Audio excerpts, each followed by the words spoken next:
Good morning दोस्तों, कैसे हो आप सब।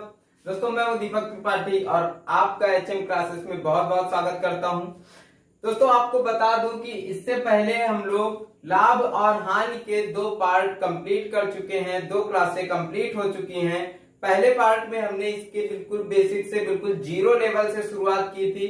तो अगर आप इस वीडियो को सीधे देख रहे हैं तो इससे पहले जो पहला पार्ट है इसका वो जरूर देखिए। आपको बिल्कुल, अगर आपने मैथ बिल्कुल पढ़ना शुरू ही किया होगा तब भी मैं आपको यकीन दिलाता हूं कि आप वहां से अगर देखेंगे तो आपको बिल्कुल क्लियर होता चला जाएगा। यहाँ तक की सारी कहानी आपको पता चलती चली जाएगी। तो चलिए शुरू करते हैं और देख लेते हैं। आपको यकीन दिलाता हूं दोस्तों, आज की इस क्लास में आपको बहुत मजा आने वाला है और आपको बहुत ही अलग अलग टाइप के क्वेश्चंस देखने को मिलने वाले हैं यहाँ पर। तो चलिए शुरू करते हैं और देखते हैं पहला क्वेश्चन देखिए दोस्तों, दिया गया है एक पुस्तक विक्रेता एक किताब 10% हानि पर बेचता है। यदि वह किताब को 108 अधिक मूल्य पर बेचता तो उसे 10% का लाभ होता। तो किताब का क्रय मूल्य ज्ञात करें। दोस्तों इस क्वेश्चन को करने से पहले मैं आप लोगों से फिर एक बार गुजारिश करूंगा कि आप अगर मेरी वीडियोस देख रहे हैं, अगर आप लोग मेरी क्लासेस देख रहे हैं रेगुलर तो बहुत अच्छी बात है। लेकिन अगर आप ये वीडियो पहली बार देख रहे हैं, आज मुझे आप पहली बार देख रहे हैं, तो इससे पहले कम से कम लाभ और हानि का पहले वीडियो से शुरुआत कीजिए, पहले चैप्टर से शुरुआत कीजिए, तो आपको यहाँ पर बिल्कुल भी परेशानी नहीं होगी, मैं आपको यकीन दिलाता हूँ। और ये क्वेश्चन देखते हैं। एक पुस्तक विक्रेता एक किताब 10% हानि पर बेचता है। किताब अगर 100 रुपए की रही होगी, उसने खरीदी होगी, तो वो बेचता है 10% हानि यानी 90 रुपए की। ठीक है, वो 90 रुपए की बेचता है। यदि वह किताब को 108 अधिक मूल्य पर बेचता तो उसे 10% का लाभ होता। भैया उसे 10% का लाभ होता, लेकिन कब? जब वह 108 अधिक मूल्य पर बेचता। यहाँ पर देखिए ये कितना अधिक है, ये 90 से 100 हुआ, 100 से 110 यानी 20। यहाँ पर कितना अधिक है? 20 अधिक है। तो ये 20 यूनिट बराबर क्या हो गया दोस्तों? 108 के बराबर हो गया है। हमको क्या बताना है? किताब का क्रय मूल्य बताना है। किताब का क्रय मूल्य कितना है दोस्तों? 100। किताब का क्रय मूल्य, उसने किताब कितने में खरीदी थी? 100। यहाँ पर 20 बराबर 108 निकल आया है। तो 20 बराबर 108 निकला, हमको 100 बराबर निकालना है। तो क्या करेंगे? 20 को 5 गुना कर दिया, कितना हो गया? 100। तो 108 को भी 5 गुना कर देंगे, 5 अट्ठे 40, 5 एकम 5, कितना हो जाएगा? 540 रुपए।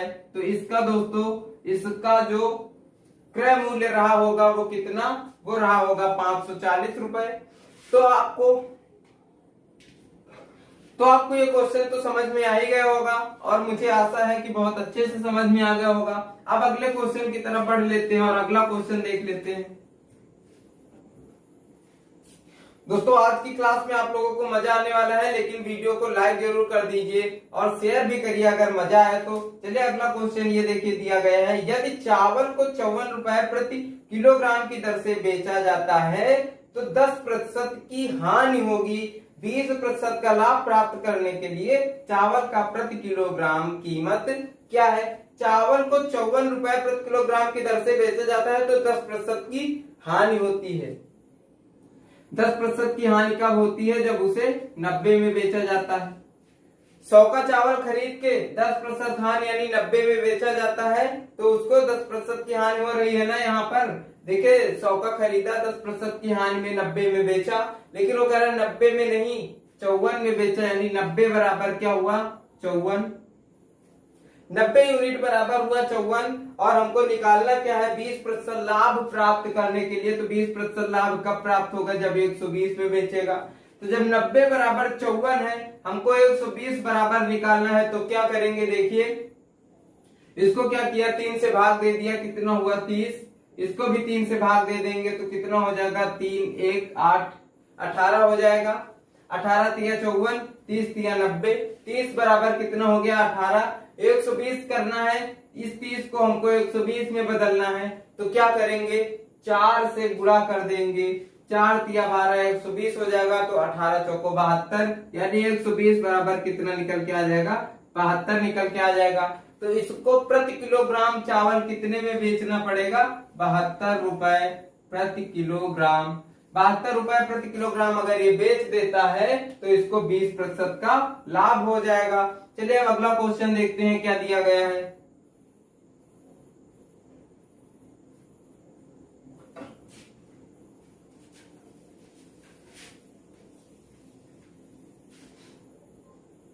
देखो दोस्तों, अगला क्वेश्चन दिया गया, पूजा को एक वस्तु बेचने पर 20% का लाभ होता है। यदि उसने वही वस्तु 10% कम में खरीदी होती तो 30 रुपए कम पर बेची होती तो उसे 20% का लाभ हुआ होता। वस्तु का लागत मूल्य क्या है। देखिए 20% का लाभ होता है एक वस्तु बेचने पर। वस्तु थी 100 की, उसको 20% का लाभ होता है, यानी 120 की बेचती है वो वस्तु, 100 की खरीद के 120 की बेचती है, तब उसको 20% की लाभ होता है। यदि उसने वही वस्तु 10% कम में खरीदी होती, अभी तक 100 रुपए में खरीद रही थी, अब 10% कम में यानी 90 रुपए में देखिए खरीद रही है। अभी तक 100 रुपए की खरीद रही थी और 120 की बेच रही थी, अब 90 की खरीदी, और जब 90 की खरीदी तो इसमें भी उसको 20% का लाभ हुआ। जब 90 की खरीदी तब भी उसको 20% का लाभ हुआ। तो 90 का 20% कैसे निकलेगा, 90 का 10% होगा।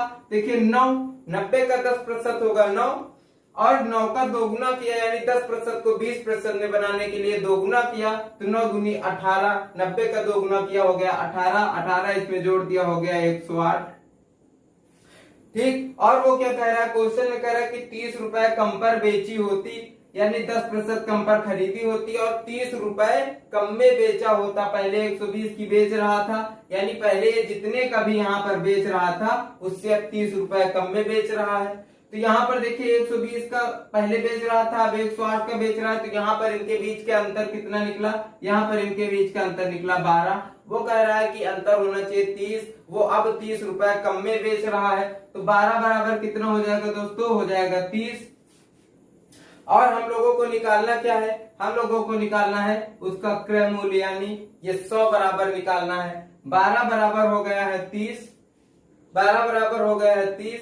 क्या करेंगे, इसको 3 से भाग दे दिया, जब 3 से भाग दिया तो कितना आ गया, 4 बराबर 10, 3 चौको 12, 3 दहामा 30, 4 बराबर 10 हो गया। अब इसको 100 बनाने के लिए क्या करेंगे, 25 से गुणा, 25 चौको 100, 25 चौको 100 हो जाएगा बराबर, इसको भी 25 से गुणा करेंगे तो 25 दहामा 250, तो 100 बराबर क्या निकल के आ गया, 250 रुपए, 250 रुपए, यही आपका आंसर हो जाएगा। चलिए अब अगला क्वेश्चन देख लेते हैं। उम्मीद है आपको ये क्वेश्चन समझ में आ गया होगा, तो अगले क्वेश्चन की तरफ बढ़ लेते हैं।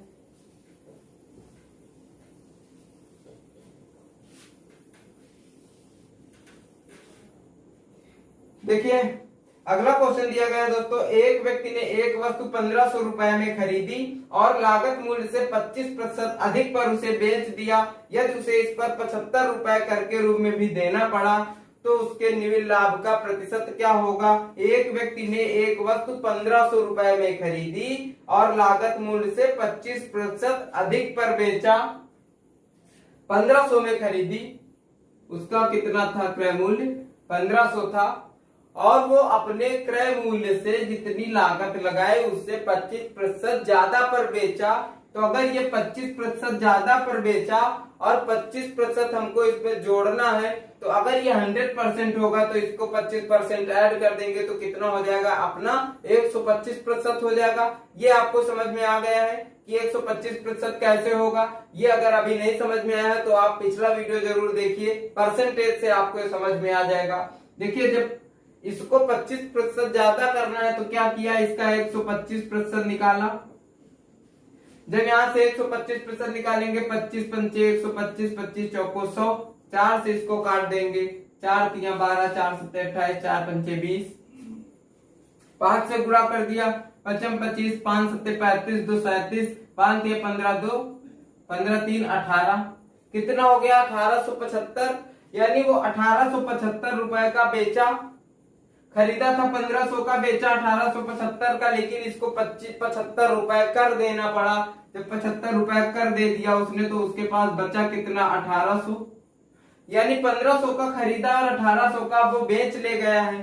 तो उसको अगर देखा जाए तो उसको फायदा कितने का हुआ, 1500 का खरीद के 18 का बेचा तो कितना फायदा हो, 15 3 18, 300 का उसको फायदा हुआ, 300 का फायदा हुआ। और जब भी फायदे या नुकसान को हम लोग परसेंटेज में निकालते हैं तो क्या करते हैं, उसके क्रय मूल्य में निकाला जाता है, चाहे नुकसान निकालना हो चाहे नफा निकालना हो। तो यहाँ पर हमको नफा निकालना है, 1500 में कितना बचा, 300 उसका बचा, 1500 में 300 बचा, 1500 नीचे गुणे परसेंटेज निकालना है, 100 कर दिया। यहां से देखिए काटा तो 15 दूनी 30, 20% निकल के आ गया।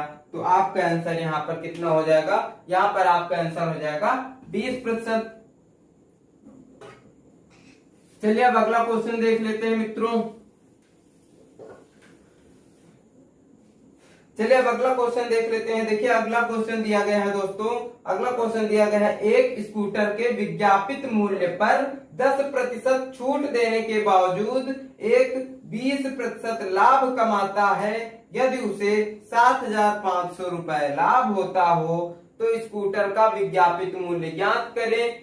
देखिए जब ऐसा प्रश्न आता है जिसमें अंकित मूल्य, विक्रय मूल्य और क्रय मूल्य में एक संबंध दिया होता है, एक रिलेशन दिया होता है, किसमें अंकित मूल्य, विक्रय मूल्य और क्रय मूल्य तीनों में एक संबंध दिया होता है।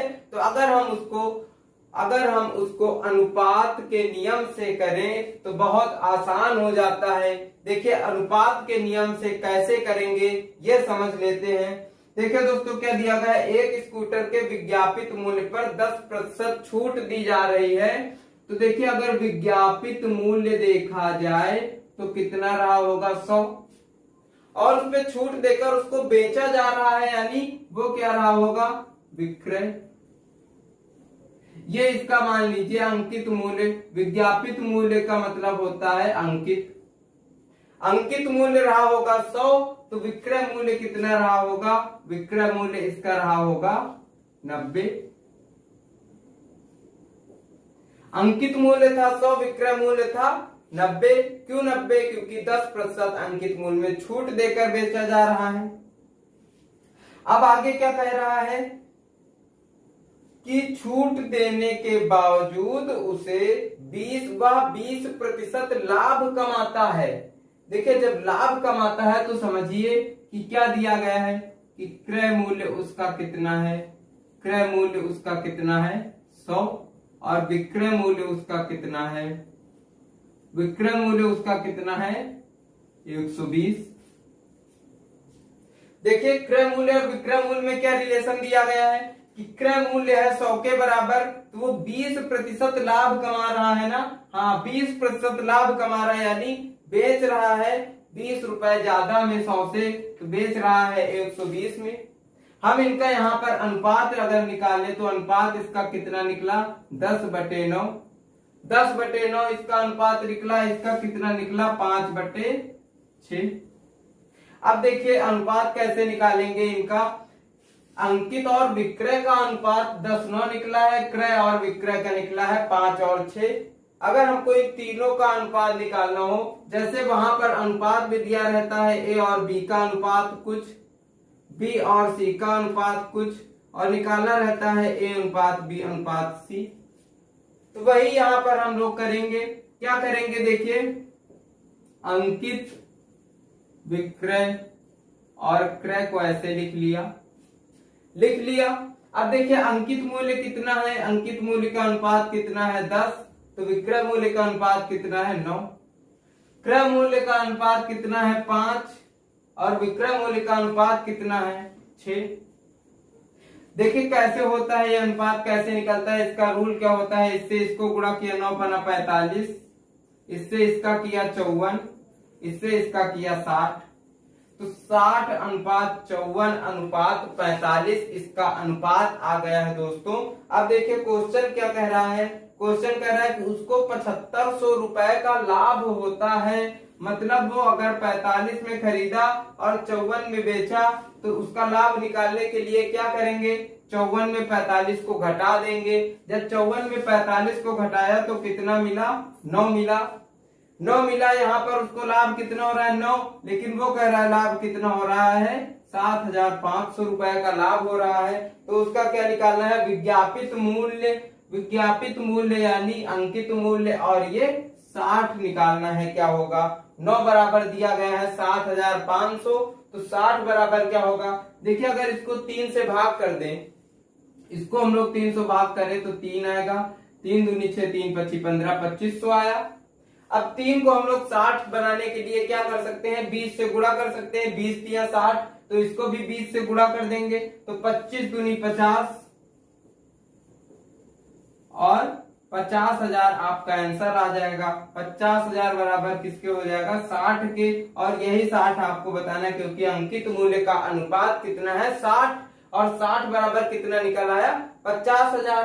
तो देखिए अभी मैंने आपको समझाने के लिए इतना कुछ लिखा है, लेकिन जब आप क्वेश्चन करेंगे और आपके दिमाग में ये बात रहेगी कि अगर हमको अंकित मूल्य, विक्रय मूल्य और क्रय मूल्य के बीच में कोई संबंध दिया गया है, तो बस आप इतना लिख लेंगे कि अंकित, विक्रय और क्रय, इनके बीच का जो संबंध होगा वो यहां से इनका अनुपात निकल आएगा। और जैसे ही अनुपात निकला वैसे ही यहाँ पर आपसे कुछ भी पूछा गया हो, आप वही अनुपात रख के निकाल लेंगे, आपका आंसर आ जाएगा।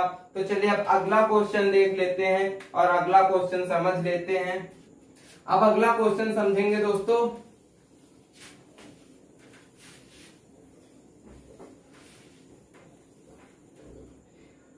अगला क्वेश्चन देखिए दिया गया है, एक दुकानदार अंकित मूल्य पर 10% छूट देने के पश्चात 12% लाभ कमाता है, तो क्रय मूल्य तथा अंकित मूल्य का अनुपात देखिए यहाँ पर पूछा गया है। एक दुकानदार का अंकित मूल्य पर 10% छूट देने के पश्चात, यानी अंकित मूल्य, ये रहा अंकित मूल्य, ये रहा विक्रय मूल्य और ये रहा क्रय मूल्य। तो अंकित, विक्रय और क्रय मूल्य हमने ऐसे लिख लिया, उसी तरह लिख लिया। देखिए एक दुकानदार अंकित मूल्य पर 10% छूट दे रहा है। अंकित मूल्य रहा होगा 100, 10% छूट दिया तो विक्रय मूल्य 9। इनका अनुपात निकाला, कितना निकला? 10 और 9। 10 रहा होगा अंकित मूल्य, विक्रय मूल्य रहा होगा 9। अब क्या कह रहा है कि देने के पश्चात 12% लाभ कमाता है। 12% लाभ कमा रहा है, मतलब क्रय मूल्य रहा होगा 100, तो विक्रय मूल्य कितना? 112, उसमें 12% जुड़ जाएगा। जब 12% इसमें जुड़ा, इसको 4 से काटा तो 4 दूनी 8, 3 4 8 32, 25, 25 अनुपात 28 आ गया। यानी क्रय मूल्य था 25, तो विक्रय कितना था? 28।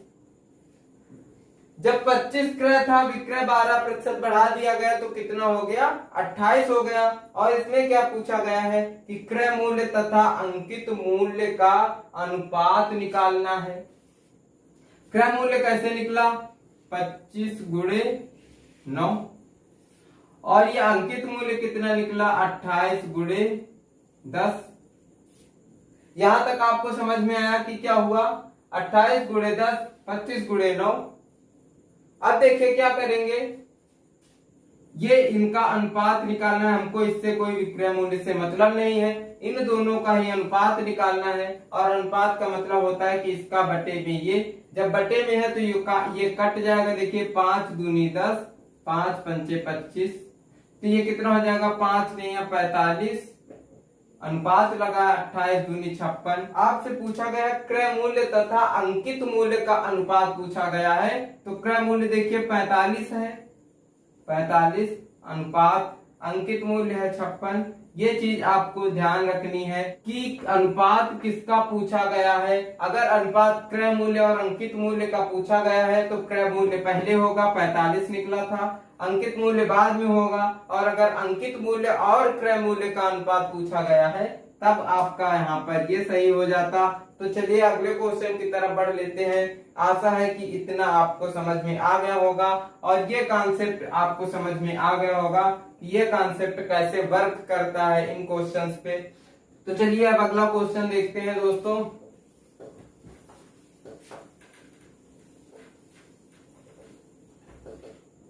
देखिए अगला क्वेश्चन दिया गया है, एक व्यापारी अपनी वस्तुओं के अंकित मूल्य पर 15% छूट देता है, तो उसे वस्तुओं पर कितना प्रतिशत मूल्य बढ़ाकर अंकित करना चाहिए ताकि उसे 19% का लाभ हो। देखिए एक व्यापारी अपने वस्तुओं के अंकित मूल्य पर 15% की छूट दे रहा है। अंकित मूल्य उसका जो था वो था 100 और छूट देने के बाद विक्रय मूल्य कितना हुआ, 15% का छूट दिया तो कितना हो गया 85। अंकित मूल्य था 100, विक्रय मूल्य कितना हो गया 85। क्यों 85 हुआ, क्योंकि वो 15% छूट दे रहा है। तो उसे वस्तुओं पर कितना प्रतिशत मूल्य बढ़ाकर अंकित करना चाहिए ताकि उसे 19% का लाभ हो, यानी उसका क्रय मूल्य हो 100 और विक्रय मूल्य कितना हो, विक्रय मूल्य हो 119, क्योंकि उसको 19% का लाभ होना चाहिए। देखिए यहाँ पर भी वही फंडा लगेगा, बस इसको थोड़ा सा छोटा करने के लिए काट सकते हैं। 5 दूनी 10, 5 एकम 5 सत्ते 35, ठीक वही लगेगा। देखिए अंकित, विक्रय और क्रय।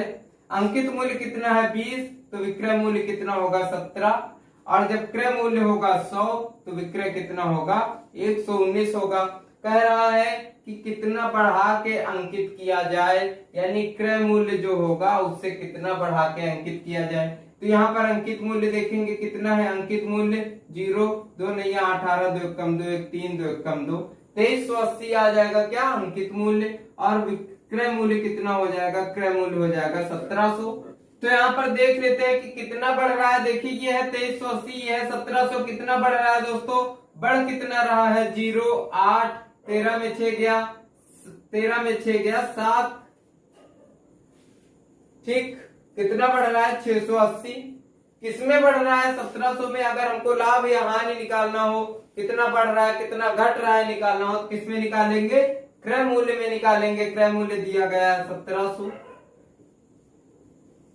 100 से गुणा किया तो क्या निकल के आएगा परसेंट, कितना परसेंट बढ़ रहा है कितना परसेंट घट रहा है। यहाँ पर देखिए 680 बढ़ रहा है बटे 1700 गुणे 100 कर दिया, इसको काट दिया 0 से 0, 17 चौको 68, यानी कितना बढ़ रहा है 40%। आपका आंसर कितना आ गया 40% बढ़ा। अगर 40% बढ़ा के अंकित किया जाए, इसका अंकित मूल्य क्रय मूल्य से 40% बढ़ा के अंकित किया जाए तो उसको 17% कितने 15% की छूट देने के बाद, उसको 15% की छूट देने के बाद 19% का लाभ प्राप्त होगा। तो चलिए अब अगला क्वेश्चन देखते हैं।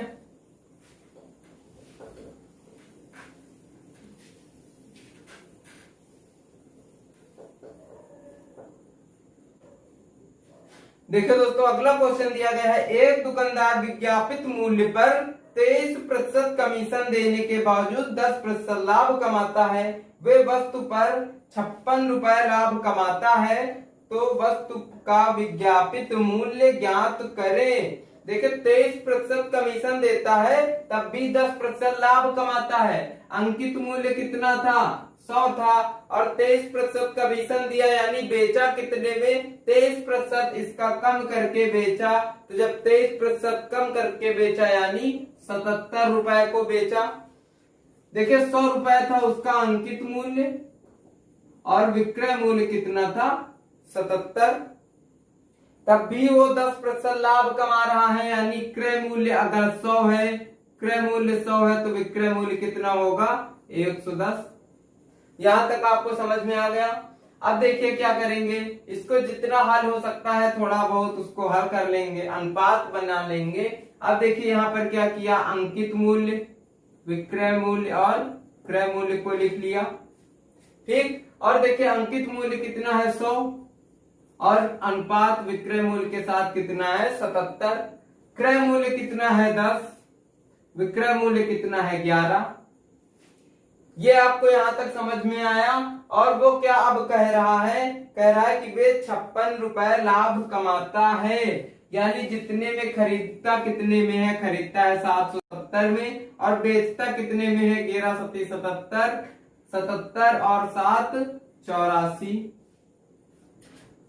खरीदता है दोस्तों 770 में, बेचता है 847 में, तो उसको कितना फायदा यहाँ पर हो रहा है? उसको फायदा देखिए कितना हो रहा है, 7 और 7 फिर बचेगा, तो उसको फायदा कितना हो रहा है? 77 रुपए का फायदा हो रहा है। और वो क्या कह रहा है कि 56 रुपए लाभ कमाता है, मतलब ये 77 किसके बराबर है? ये 77 बराबर है 56 के, ये 77 56 के बराबर है। और क्या पूछ रहा है?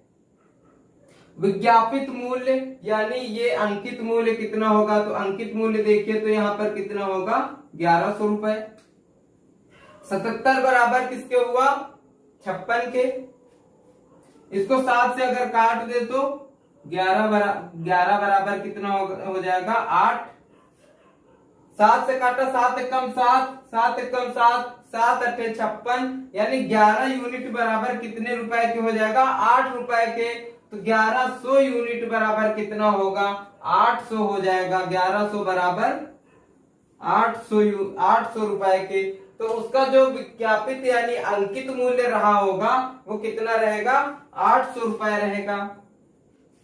चलिए अब अगला क्वेश्चन देखते हैं और देख लेते हैं कि अगले क्वेश्चन में क्या दिया गया है। देखिए दोस्तों, अगला क्वेश्चन दिया गया है, एक डीलर ने 7660 में एक वॉशिंग मशीन खरीदी। अंकित मूल्य पर 12% छूट देने के पश्चात उसे 10% का लाभ होता है, तो वॉशिंग मशीन का अंकित मूल्य ज्ञात करें। अब देखिए यहाँ पर क्या है, एक डीलर ने 7660 में एक वॉशिंग मशीन खरीदी, अंकित मूल्य पर 12% छूट दे रहा है। अंकित मूल्य, विक्रय मूल्य, क्रय मूल्य, अंकित मूल्य कितना था? 100 था। 12% का छूट दिया यानी 88 में बेच दिया। समझ में आया? 12% का छूट दिया, 88 में बेच दिया। अगर इसको थोड़ा सा हल करते तो क्या करते? 4 से काटते तो 25 बचता, 4 से काटते तो 22 बचता। समझ में आया यहाँ तक क्या हुआ? अब देखिए आगे दिया गया है कि 12% छूट देने के पश्चात उसे 10% का लाभ होता है, यानी ये 10 का खरीद के 11 का बेच देता है, तो उसको 10% का लाभ हो रहा है। अब क्या किया? उसको कह रहा है कि 7660 में वॉशिंग मशीन खरीदी थी। कितने में? 7660 में। यहां पर देखिए कितने में खरीदी है? 220 में। अब इसका क्रय मूल्य कितना निकल के आया? 220 रुपए। और खरीदी कितने की है? 7660 की। 7660 बराबर कितना हो गया? 220 रुपए। अब देखिए यहाँ पर क्या बोला गया है कि वॉशिंग मशीन का अंकित मूल्य ज्ञात कीजिए। ये अंकित मूल्य क्या निकल के आएगा? 11 25 55, 11 दूनी 22, 22 5 27। क्या निकालना है? 275 निकालना है। 220 बराबर 7660 दिया गया है। अब देखिए कैसे निकलेगा? 7660 गुणे 275 बटे 220, ये कर देंगे हम तो 275 की वैल्यू निकल आएगी। देखिए ये कैसे आया? 220 बराबर 7660, तो अगर 1 यूनिट बराबर देखें तो 1 यूनिट बराबर क्या हो जाएगा? 7660 बटे 220।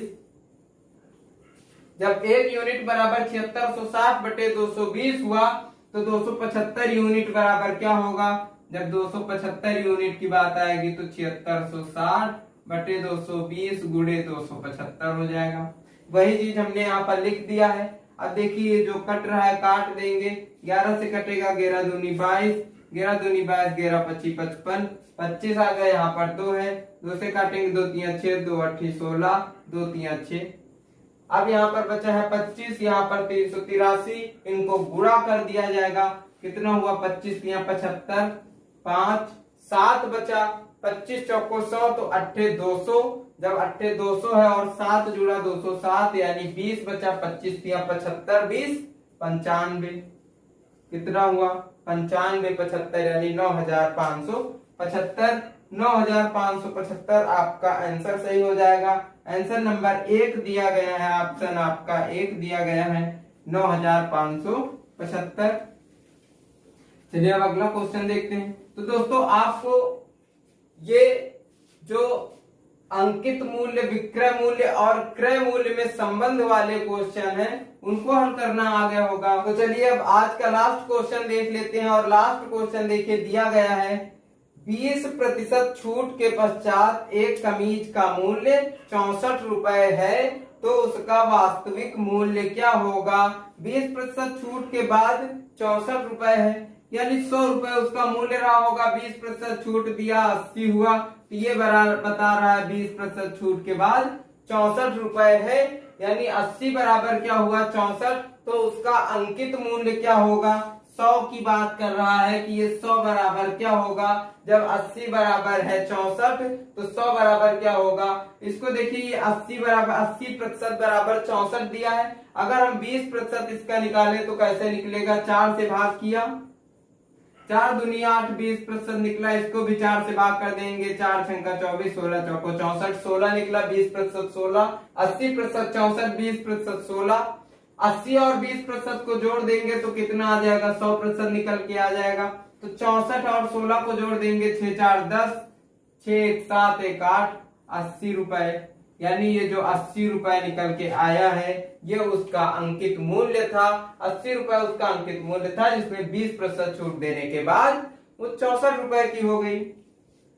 तो ये थे दोस्तों आज के क्वेश्चन। मुझे उम्मीद है कि आपको ये सारे कॉन्सेप्ट समझ में आ गए होंगे। तो अगर आपको ये सारे क्वेश्चन समझ में आ गए हैं और आपको ये वीडियो अच्छी लगी है तो इस वीडियो को लाइक कीजिए, शेयर कीजिए अपने दोस्तों के साथ, और जिन लोगों को इस क्लास की जरूरत है उनके साथ शेयर कीजिए। साथ ही हमारे चैनल को सब्सक्राइब कीजिए और बेल आइकन को भी दबाइए, जिससे आपको नोटिफिकेशन मिल सके। तो इसी के साथ विदा लेते हैं। नमस्कार, जय हिंद।